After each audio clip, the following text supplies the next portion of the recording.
Hello Internet, this is my current favorite figure case. It is a Sterilite container with roofing shingles adhered to the bottom and occasionally to the side to provide a ferrous surface for magnetization.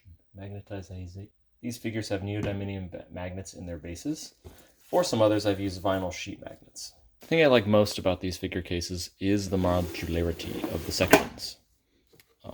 If I want to take out one army, I can just take that section. I can then mix and match it with all the game components. Now, of course, these aren't the right game components for these minis, but you get the idea. I can have game components, dice, tokens, etc., and different factions. And if I want to take them out, I just snap them together and they're ready to go. I sourced these things from a couple different places. I got the Sterilite containers in bulk from Amazon, and they cost about $11 for 2 sections and a lid, of course. So I got a 4-pack of that for about $45-50.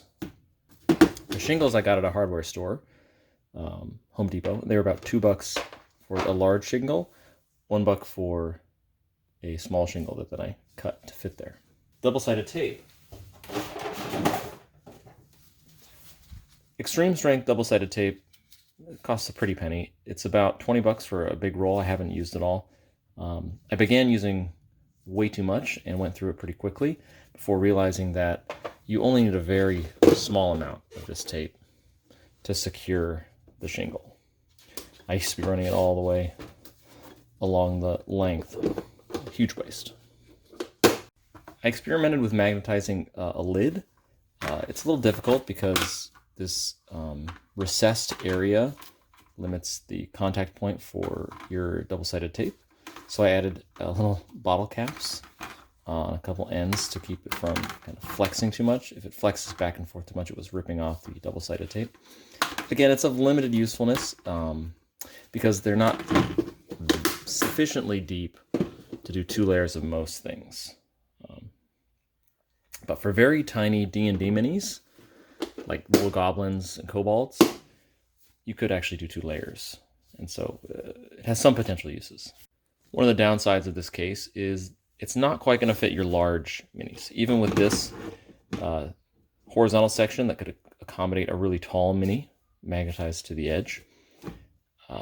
Really big models or models that are coming out, that are both tall and wide, aren't going to quite fit in this case.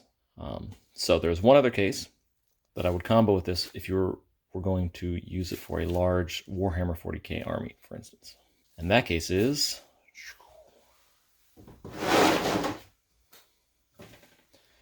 this monster from Hobby Lobby, probably also available at Michael's. For only $8, get this enormous case that fits 2 of those standard size shingles. This case cost me about $13. But it can hold this enormous monstrous creature magnetized on the side here, as well as these other large tall creatures. This is about 6 inches deep altogether. Of course, much wider than that. This is also adhered with double-sided tape, and again, not very much of it. So it's going to go a long way if you invest in the double-sided tape. If you're going to use a small shingle and cut it to size here, you'll probably need some tin snips, which is an additional cost. But it's not terribly useful to cut them down to fit in this container. And this little shingle here is actually full size, it's not cut. So you won't have to cut that down to fit them in this larger storage case. My next video, linked over there, is on magnetizing minis. I've got 2 methods that I use for either D&D minis, Warhammer minis, and metal minis that I want to keep in these containers. Let me know your favorite storage solution. I have lots of others that I've used in the past and invested in heavily. But currently, these 2 are my favorite. I think with these 2, I can store and travel with pretty much everything that I want. And that's all for now. Bye.